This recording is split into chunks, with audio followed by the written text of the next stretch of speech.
For years, Scott lived with substance use disorders. He had been through 5 treatment centers and each time quickly relapsed.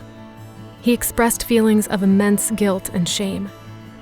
Now in a residential treatment center once again, Scott arrived for his weekly therapy session, incorporating horses. As an exercise that day, the professionals gestured to the field with horses and invited Scott to imagine how it might feel to step into his recovery. Scott scoffed in frustration. He walked into the pasture and exclaimed, "Step into my recovery? You think it's that easy?" Our team noticed that the oldest horse, Chief, moved in front of Scott's path. It was interesting that it was this horse, as they were quite similar, broken down, prickly, and standoffish. Exacerbated, Scott shouted, "Leave me alone!" and pushed the horse away. But Chief turned his head back towards Scott.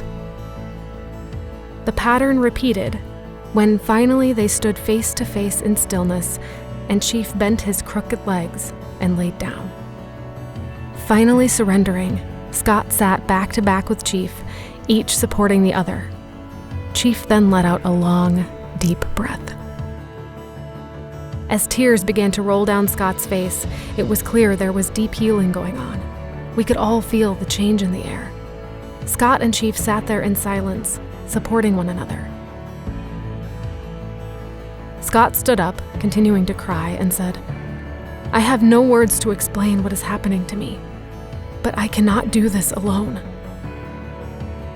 After this, Scott continued to spend time with Chief each week while he completed his treatment in the program.